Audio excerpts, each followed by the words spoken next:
Good evening, everyone, and good morning to the ones who are not in India. Uh, Welcome to our lecture series. Thank you for joining us. Today, as our guest, we have Mr. Ibrahim Anli. Mr. Ibrahim Anli is a civic leader and a researcher with a career record that connects non-profit and academic experience. He is currently the executive director of Rumi Forum, Washington, D.C. Anli was a visiting graduate student at the Hebrew University of Jerusalem, where he studied Hebrew language through 2007 to 2008. He joined the Journalists and Writers Foundation's Ankara office as the diplomacy coordinator in 2010. In 2013, he was assigned as the Secretary General of the Abant Platform, that is the BWF's Istanbul-based intellectuals forum. He was a full-time lecturer and acting chair at the International Relations and Diplomacy Department of the Tishk University in Erbil for 3 semesters in 2016 to 17. So it is an honor to have you here. And today's topic of discussion is insights and observations on interfaith dialogue in the United States. This lecture will continue for 45 minutes, and post that we'll have a discussion time. The participants are requested to type in their questions or comments in the chat box, and later on Sir will take it. Without further ado, I would request Mr. Anli to start with the lecture. Thank you very much, Sumirti. Thanks for this introduction and the invitation, the kind invitation by Indialogue Foundation. I've been a guest of Indialogue Foundation during a brief visit to India, which I regret that it was so brief because I couldn't see the many beauties of your country, but I still treasure the memory of the hospitality and very interesting exchanges I had with the audience that I was meeting with. And I follow the work of Indialogue closely. I receive your updates, and I do commend your work, your endeavor that you are doing in a very testing and during very testing times, and with a lot of meticulosity and dedication. So, yes, today I would like to talk about some observations and insights about interfaith dialogue in the United States. So, faith being a key dimension of identity came forth and became more visible after the Cold War, all around the world, including the United States. So the post-Cold War years were a time of more visibility, increased visibility of religious identities in a context, in a social political context that was shaped by the post-World War II culture, political culture of diversity, civic rights, and coexistence. So this continued for maybe another decade or so, and then came 9/11 as a shocking moment. And the post 9/11 years were a time where people from a variety of faith backgrounds campaigned for dialogue around the concept of tolerance. So it was a time of maturing from one understanding to the other. So this, with all its merits, of course, had its own shortcomings, and I'll talk about it in more detail. So at this point, I would like to make a brief reference to the concepts of negative peace and positive peace.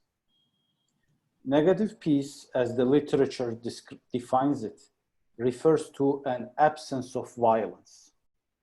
So technically it is peaceful, but it is in nature, it is a long ceasefire. It is not based on an inherent, sustained, in-depth understanding and it's not based on a strong intention to live together, but it is just an absence of violence. Whereas positive peace goes beyond that and includes provisions against structural violence. And it includes and welcomes and enshrines democratic processes and social mobility. So in positive peace, there is agency. It is not built on absence of violence, but it is a peace with strength, with an agenda, with teeth, and it can sustain, and it can demonstrate a lot of resistance to moments of shock, whereas negative peace is very fragile. So just please put this note, and let's go back to the story in the United States. So the culture, the existing political culture, social political culture, had a strong element of tolerance and understanding, but again, tolerance, just like negative peace, is absence of religious discrimination.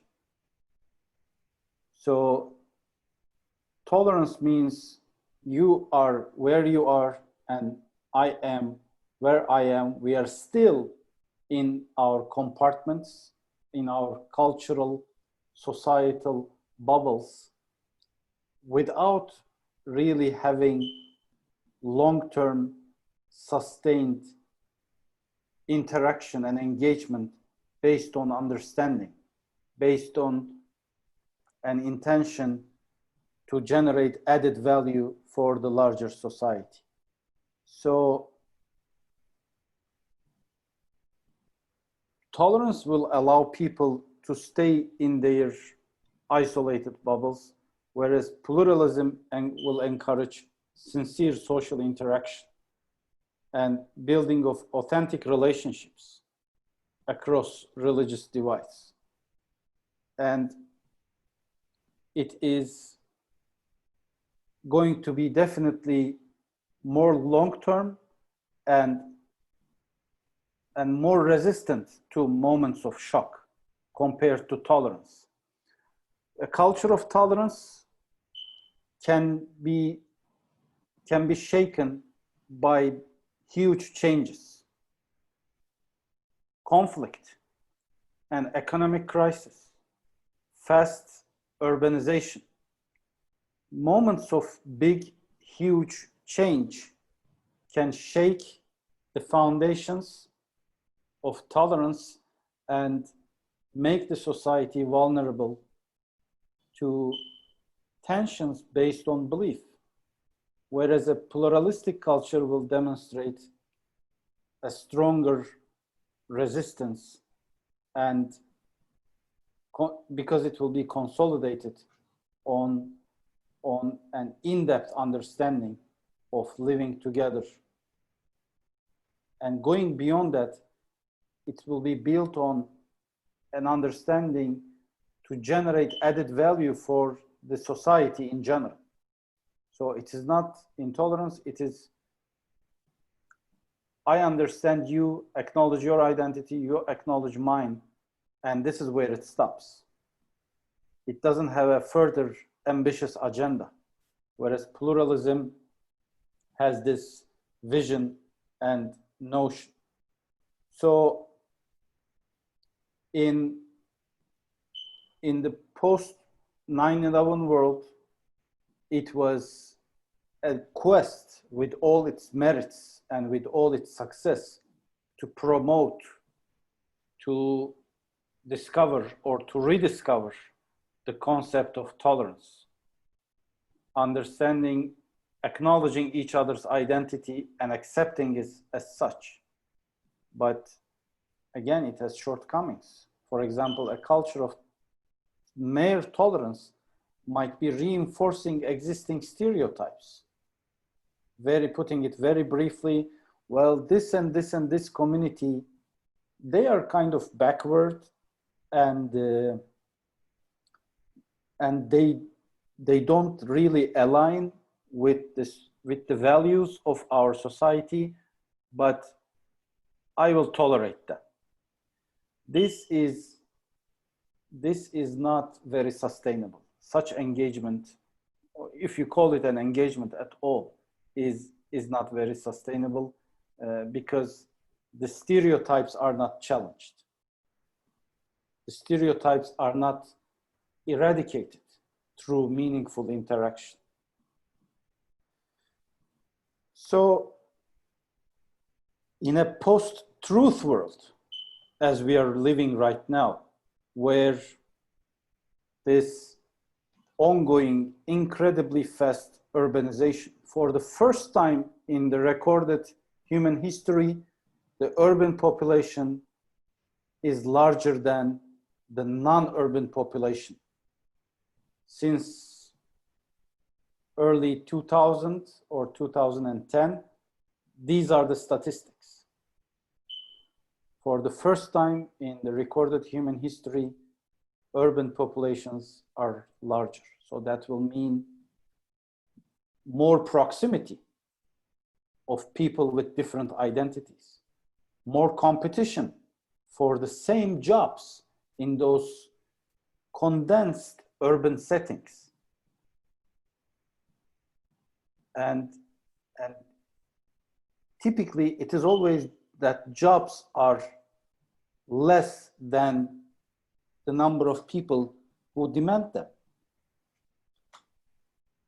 So that's on the economic front, and you may make a longer list of other challenges, such as what we are going through, public health, and other political developments. So in many corners of the world, the pandemic automatically became a scapegoating story against many minorities, or it was used by conflicting populations against each other.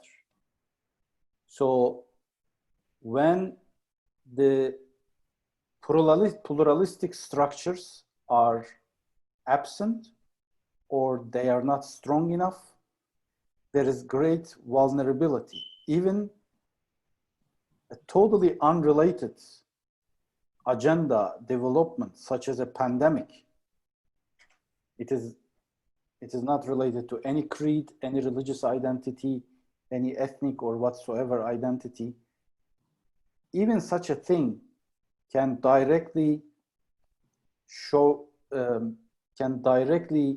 abuse the weaknesses and make the social fabric vulnerable to tensions.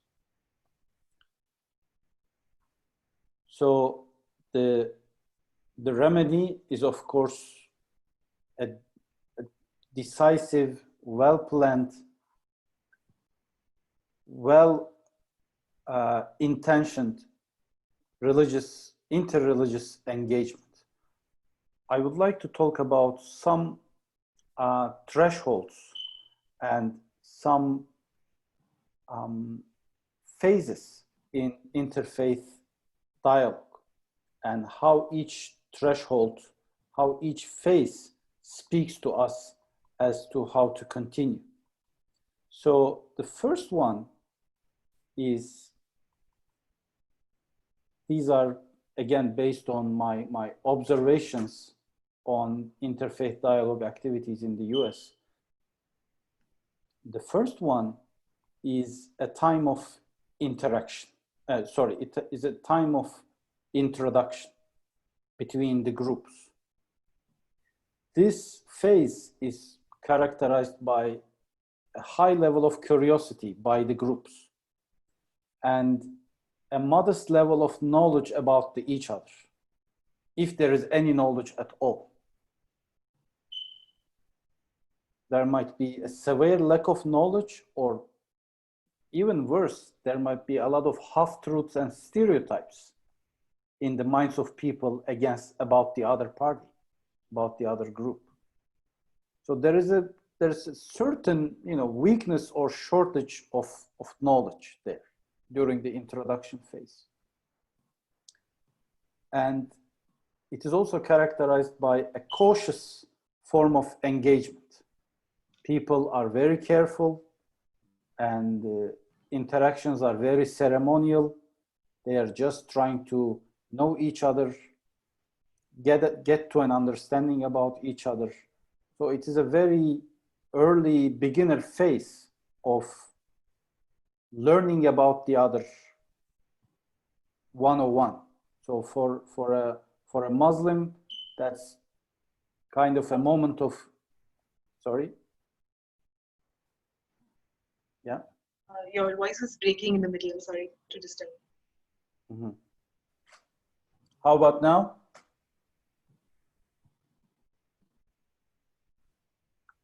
Can you hear me clearly? Yeah, in here now. Okay.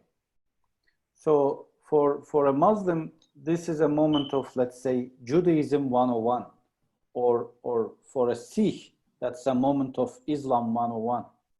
Very basic information and very cautious interaction so that neither party will offend the other or will be misunderstood. That's the introduction phase in the dialogue life cycle, interfaith dialogues life cycle. Then comes the phase of discovery. This is the moment when those ceremonial gestures are over and you are down into more nuanced, more detailed, and many times more challenging dialogue. This is the moment where commonalities and even more differences and disagreements are discovered and learned about. So while the excitement of the introduction phase is enough to continue to the conversation phase, this conversation phase, the second phase, might be kind of energy consuming. It might be kind of exhausting because it is not only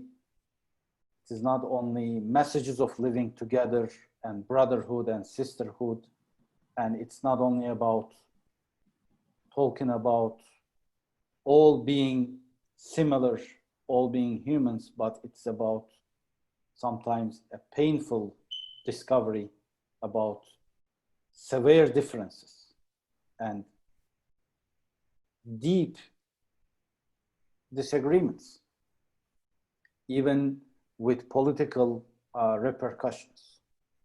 So it is at this moment where the key assets in interfaith dialogue step forward and take the lead and become the game changers, become the driving forces, which are civility, goodwill, and leadership. So interfaith dialogue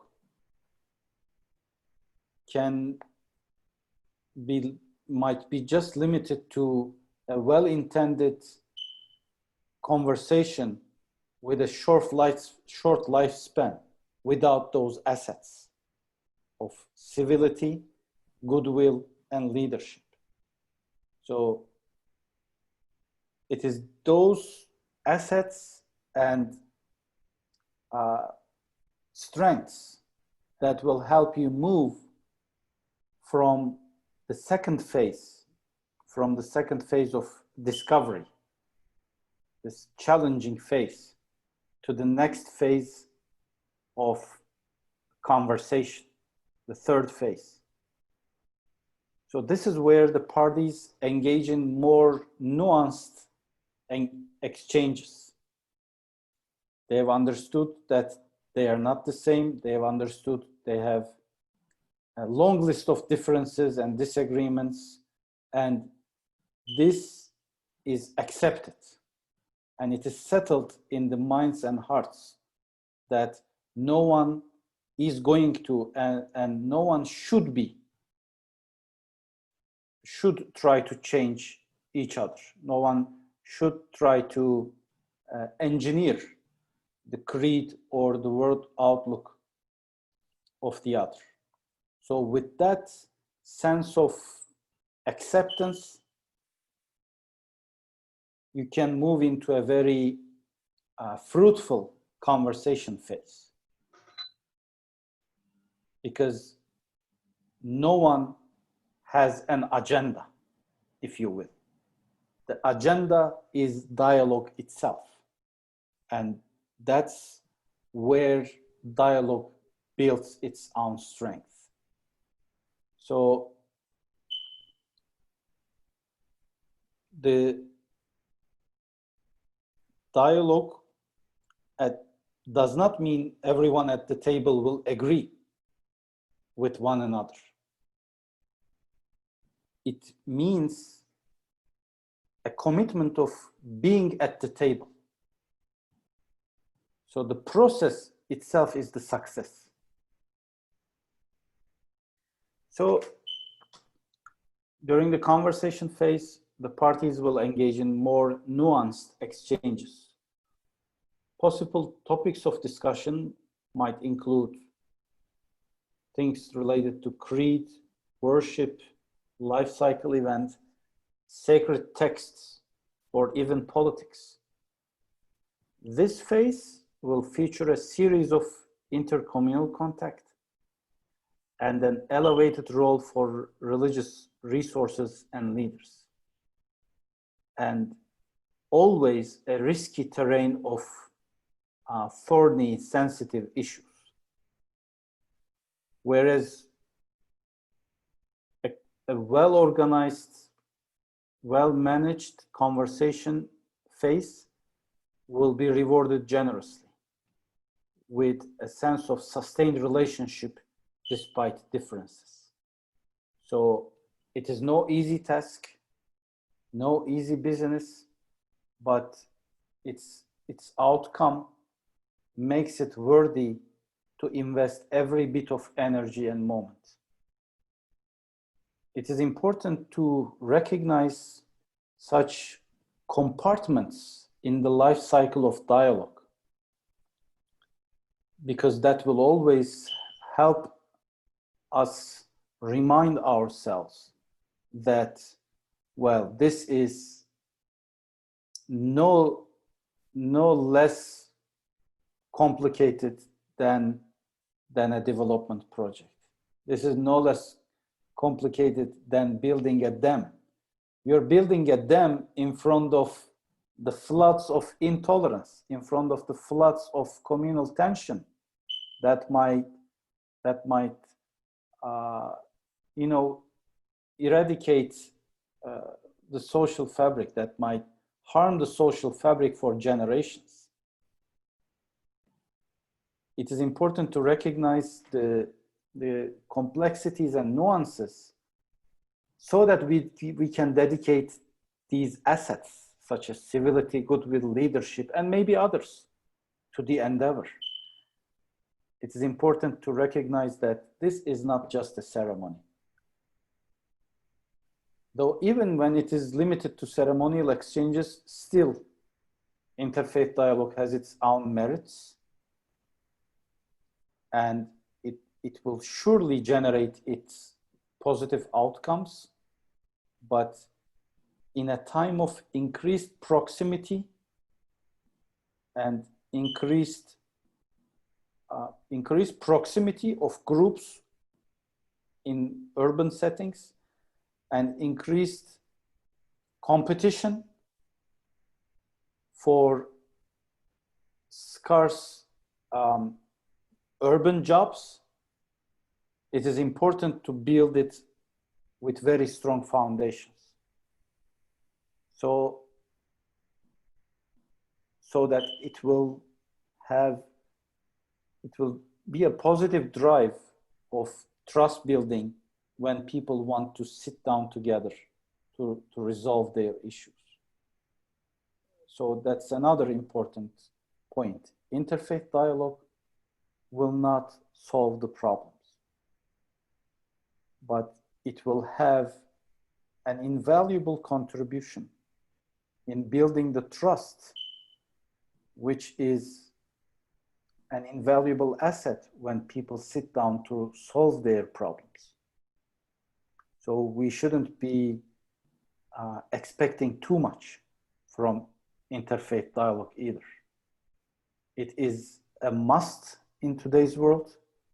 It is not, it shouldn't be considered as the fantasy of few liberal-minded scholars or clergy or interested individuals, but it should be the modus operandi in a religiously diverse world, but it is not a center for conflict resolution. It will contribute to the generation of trust to solve conflicts in the ideal scenario. So,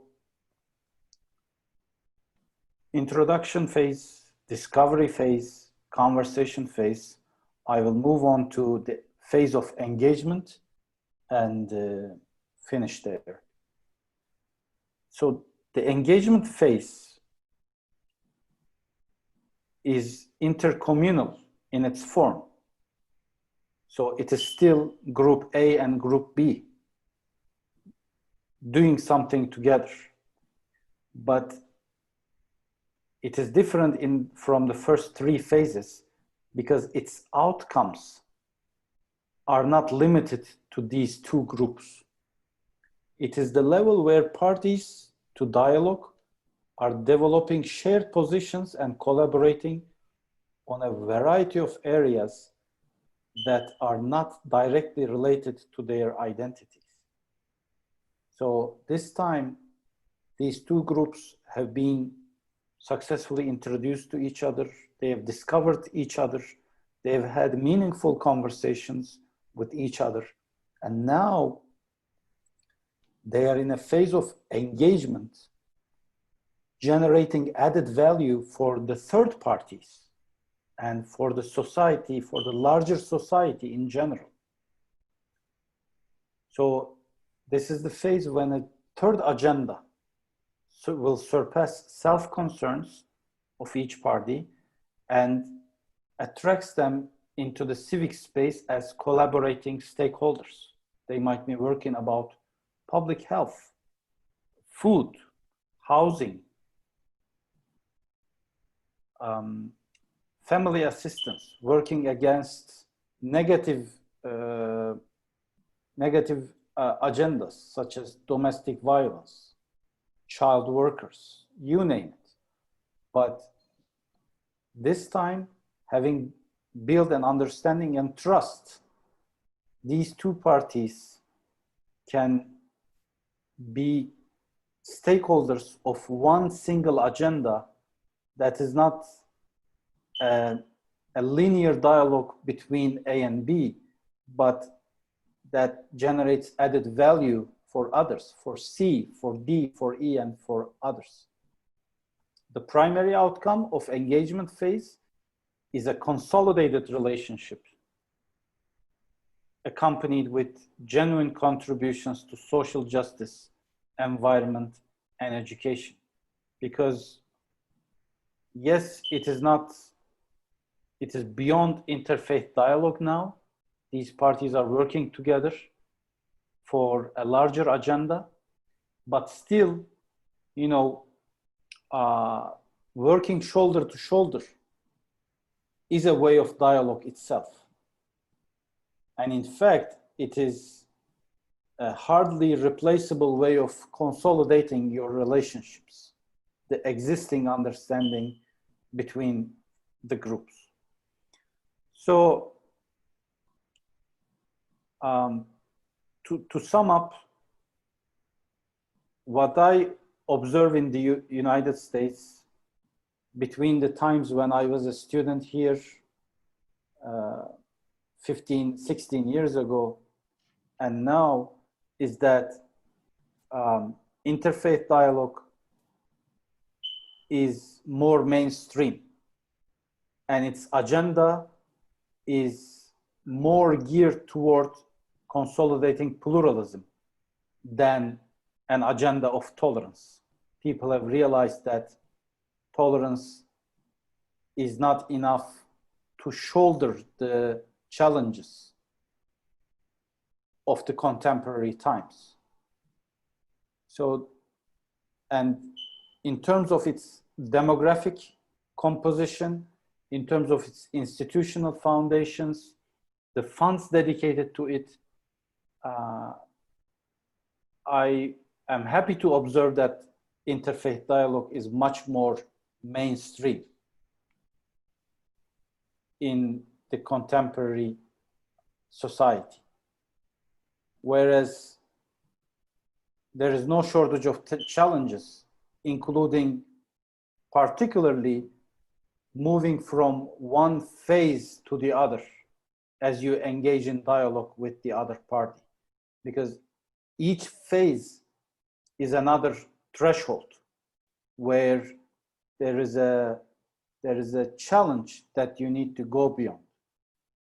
And unless those challenges are addressed with civility, good intention, and leadership, interfaith dialogue might be an unproductive circle where people start repeating themselves, which will automatically lead to diminished excitement and diminished energy for interfaith engagement.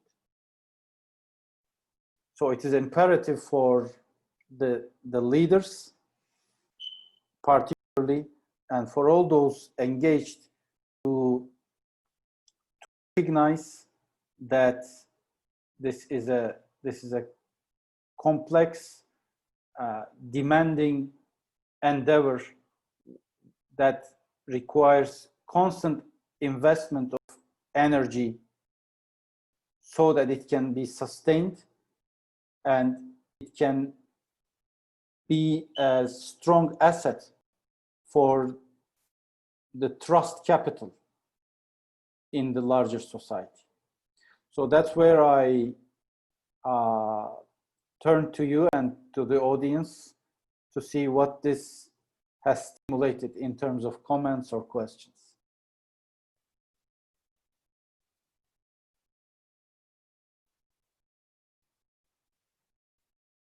Are you muted? Yeah.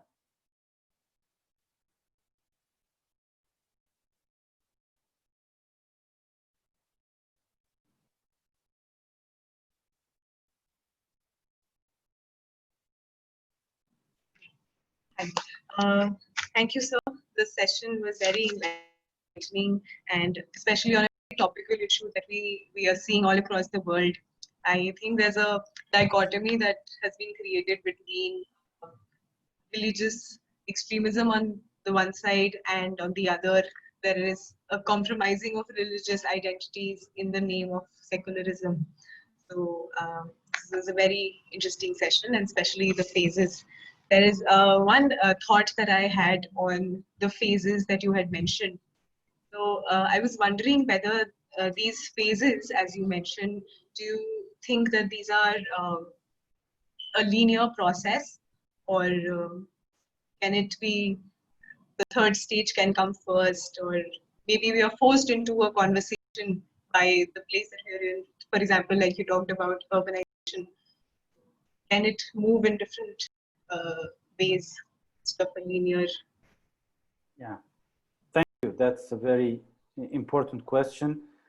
You know, but given the nature of such interactions, there is little possibility for us to choose which ways to start from. We might find ourselves in a starting with a very challenging conversation phase, or it might be, as in many examples, but not all, it might be more linear, but there is no single pattern that will describe the entire, that will define the entire experience. And with the changing participants, it might be linear sequences repeating itself in a circular manner. So with one generation, you may start all the way from the first to the last phase, and then another age group might come to start with the new one. They'd better go through it. So there is hardly any standard design that will enable you where to choose where to start from. But typically, generally, it follows, it starts with the introduction phase.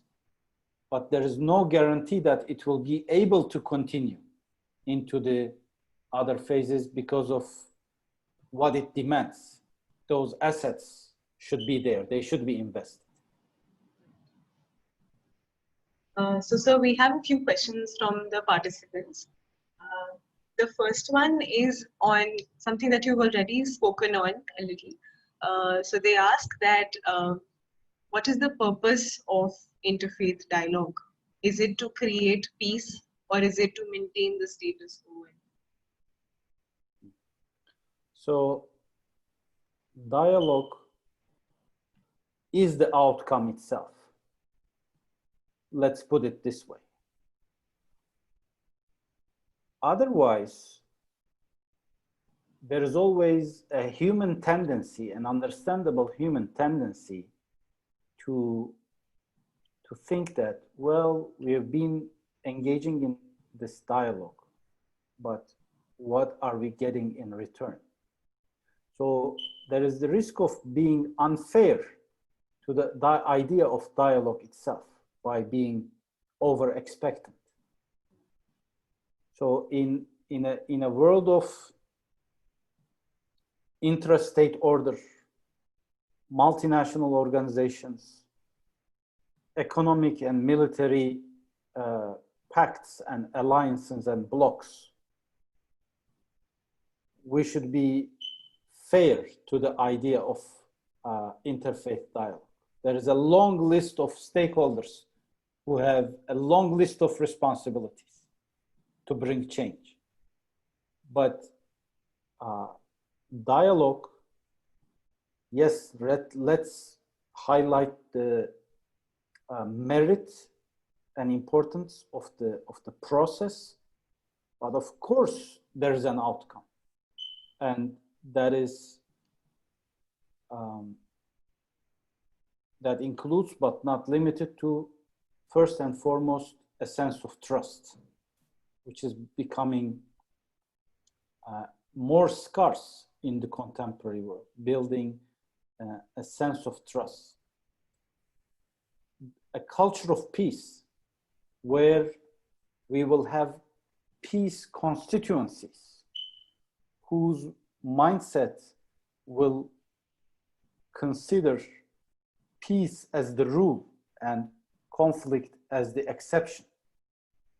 So it is important to have those constituencies. You cannot guarantee avoiding war and excluding war from the human story. Not going to happen. But you can guarantee to build peace constituencies who would be the most persistent, the firmest resistance against conflict to consolidate itself. So you might build this human shield and trying to ensure that conflict will not be the language humanity speaks with each other. So these are some outcomes of dialogue. So let's leave aside the societal or intercommunal elements and turn to more to the spiritual aspect. There is hardly any way to rediscover your faith better than in interacting with the other. So in the US, especially with the younger generations, this is what I've been observing. Myself and many other colleagues have been observing. So especially with the youth, until the moment they engage in dialogue activities with people of another faith, their faith is what they learn at home. For example, for a Muslim teen, Islam is what he or she inherits from the family.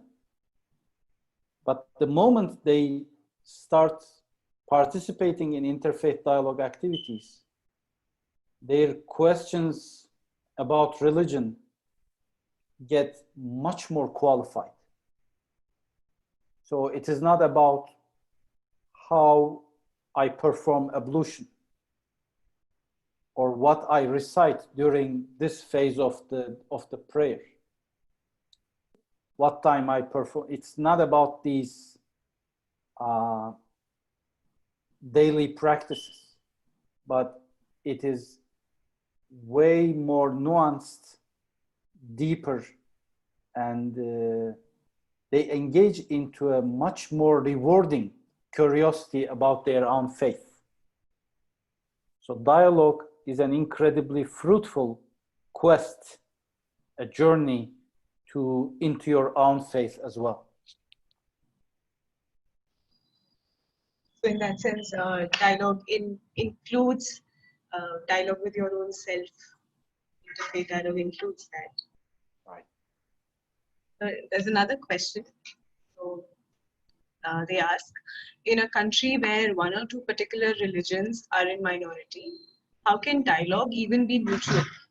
I think this is in context with India, where one or two religions are in minority. And so they ask, how can dialogue be mutual in that context? Dialogue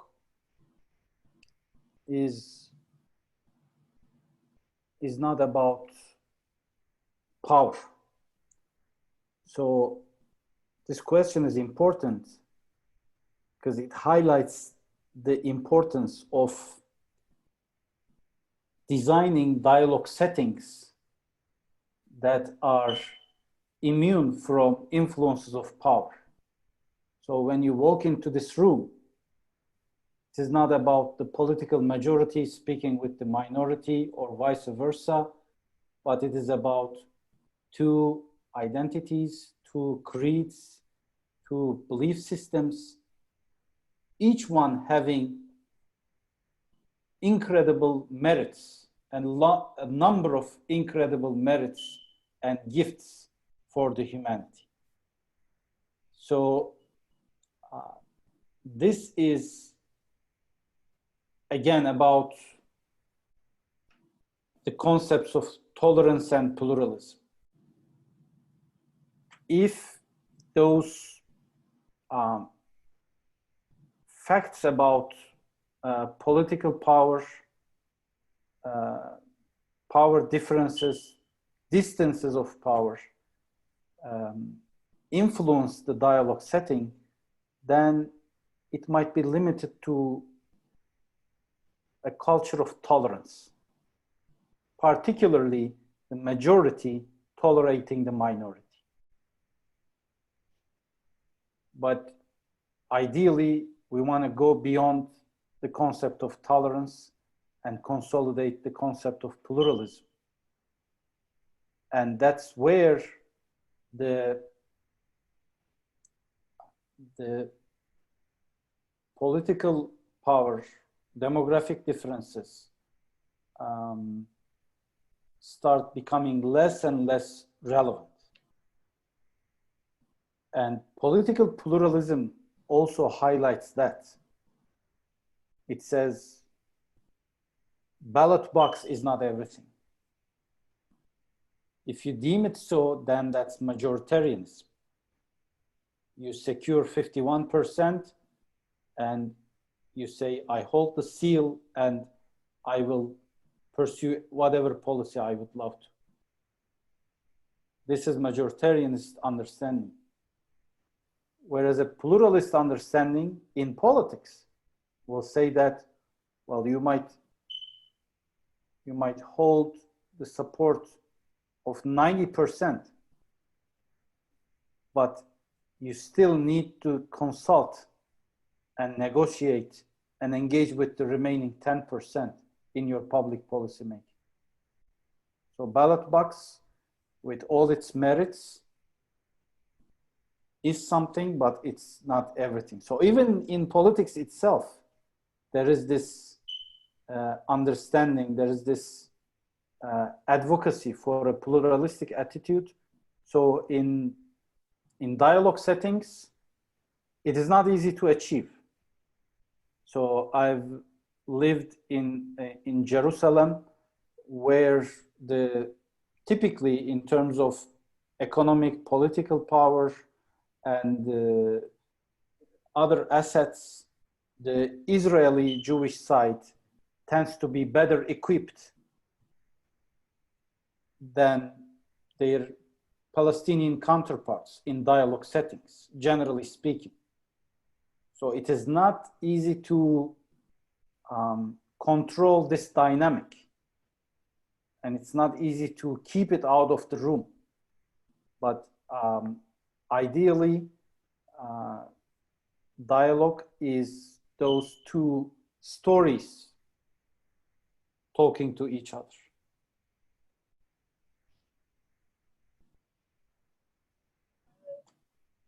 There's another question. The question is that what kind of issues are discussed in a dialogue, interfaith dialogue session? It will depend on the context and the interest of the particular audience. So one is, we are just about to launch an sacred text study circle. So it will feature a monthly discussion of the holy books with different themes. So we will be talking about pilgrimage, marriage, women, hospitality. The project has 36 themes collected from the monotheistic texts. So this will be a Muslim, Jewish, Christian study group. Hopefully that will address all of those 36 study packs. And each theme, each study file includes verses from all three monotheistic sacred texts. So this is one way of doing it. It might be strictly text-based. Another might be social oriented, social responsibility oriented. So I'm just part of a Muslim Jewish platform where part of the work is, part of the energy is dedicated to Muslim Jewish dialogue, but part of it is also dedicated to campaigning for encouraging people to vote. or assisting the food drives for the needy. So this is another category of more outward oriented, social oriented, social responsibility kind of dialogue. And the third one can be very straightforwardly crude politics. That's also an example. So I remember recently, I had a time conflict, so I couldn't attend, but there was a recent Muslim-Jewish co-sponsored program about a possible annexation of the West Bank. So this might be another category, and there might be several others, but these come to my mind right now. So it's about the audience and what this audience is excited to talk about, to work on. There is no one size fits all agenda in dialogue, and there shouldn't be. So moving on to another question from the participants. The question is, what prospects do you see of intra-faith dialogue besides interfaith in a multicultural society like the United States? Prospects of intra-faith. In intra-faith? Yeah. Intra-faith dialogue is no less relevant and no less important than interfaith dialogue, because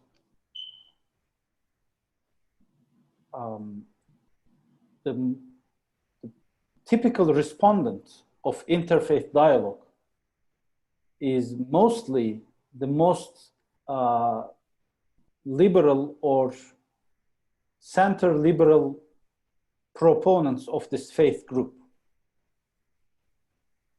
So let me, as a Muslim myself, I know the Muslim spectrum, and it's not too different in other faith communities either.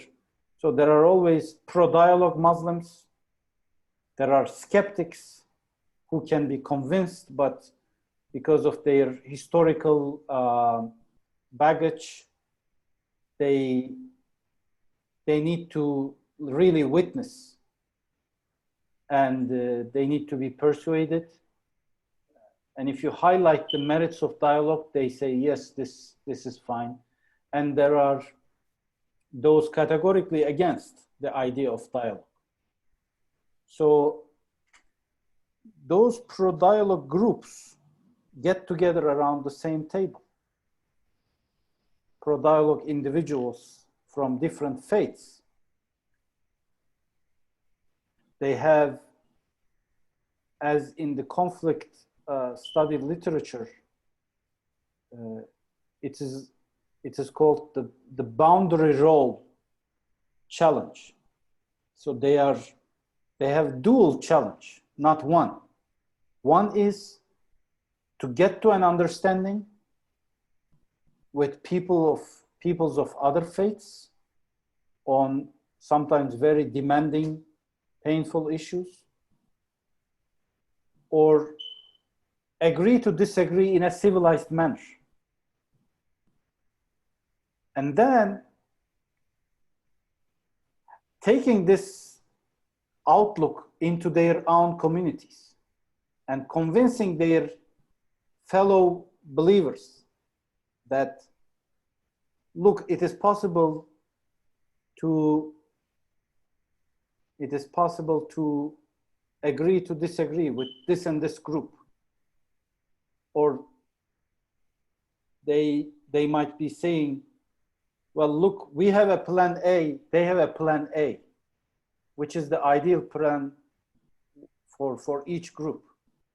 But maybe there is a plan B which is not perfect, but which is easier to agree on. So they need to build an understanding on one hand with the others, and then they need to inject this understanding. They need to communicate this understanding into their own groups. So that's another challenge. And it is a vital need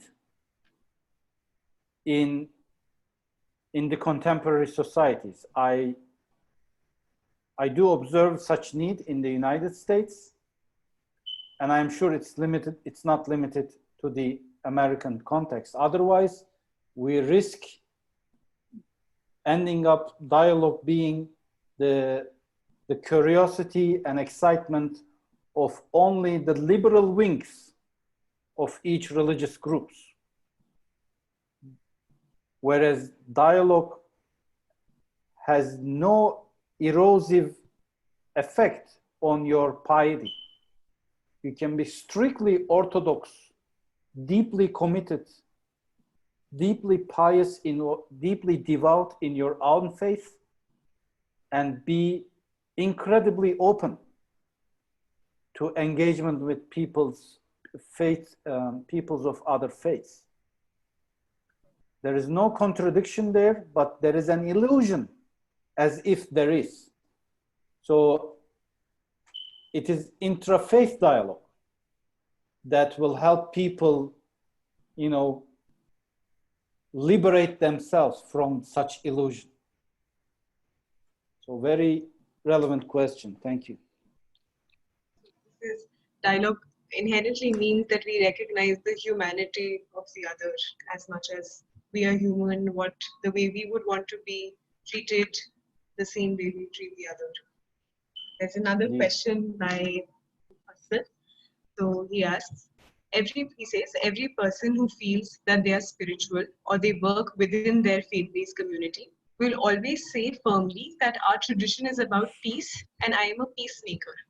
I think they will affirm that with unambiguous terms. The reality is that each tradition has some component of conflicts, has some component of stereotyping the other. What do you think? How interfaith dialogue can be effective with this dichotomy? So,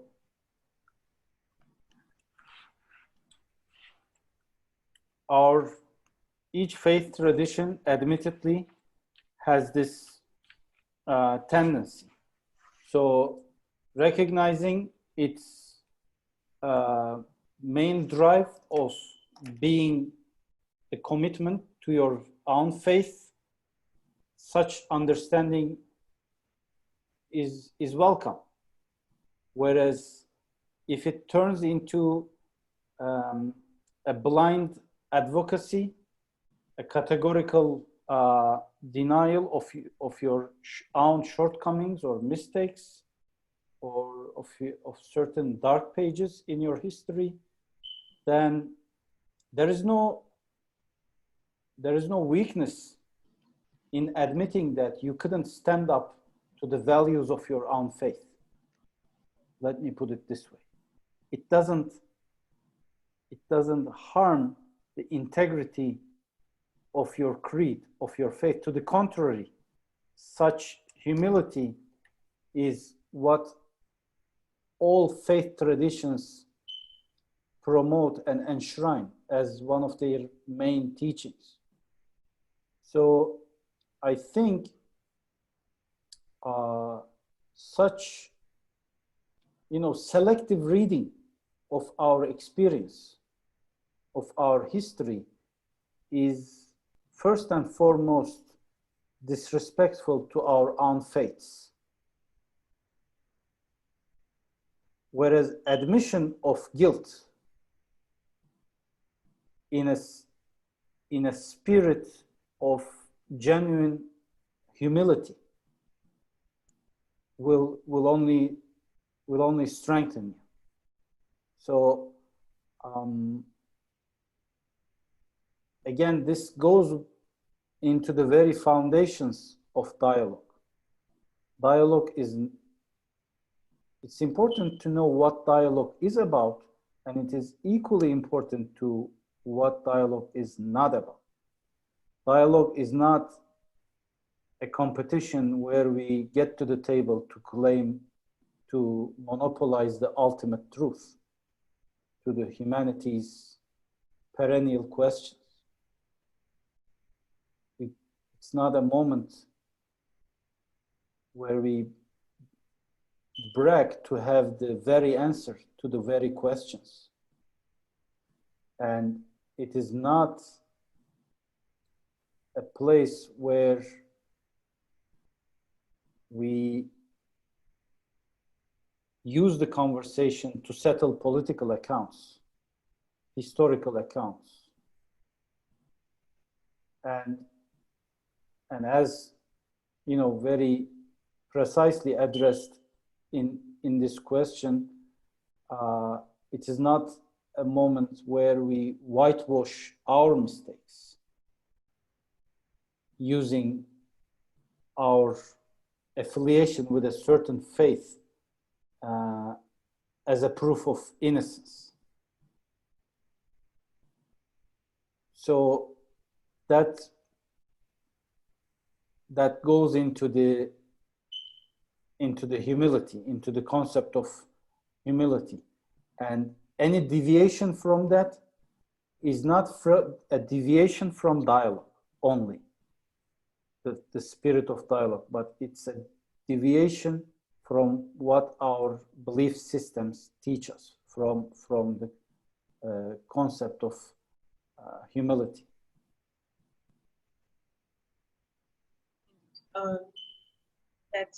We have one final question.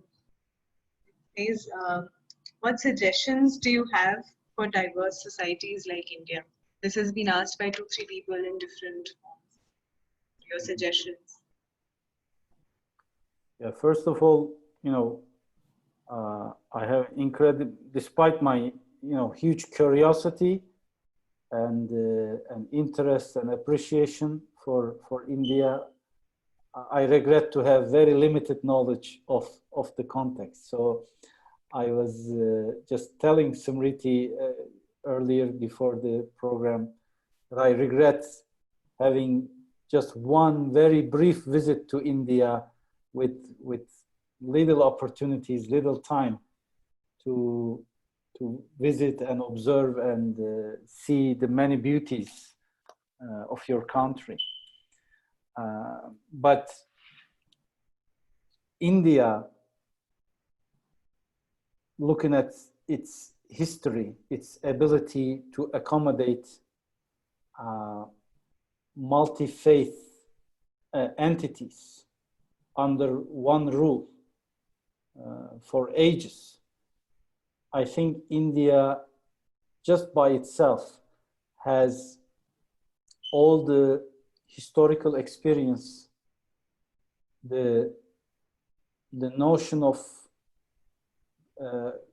being fellow countrymen and countrywomen, and the culture that dominates, the culture of diversity that has always dominated in the subcontinent. So there is, first of all, to summarize, there is no shortage of assets as far as India's tradition of diversity is concerned. There is no shortage of experience, no shortage of wisdom on that front. But talking about the underlying challenges, for example, I know even from such distance that part of the challenges and misunderstandings are about India's economic success. So sometimes human story is a very interesting one. Your success might turn around to be your challenge in the next phase.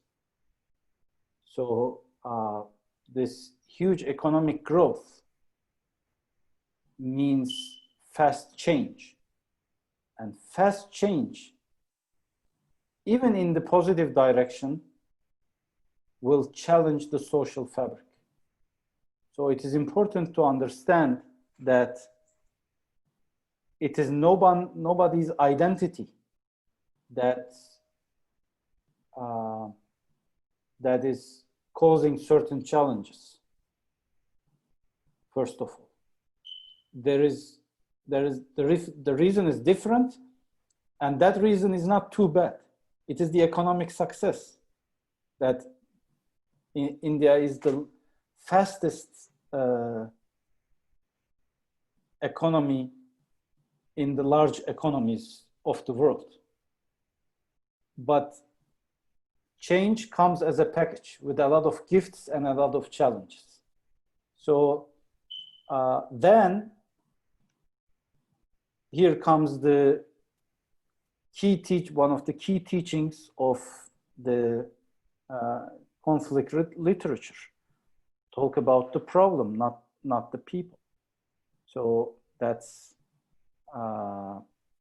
is what, as far as I see, is being observed from such distance, and also looking at, for example, the tradition of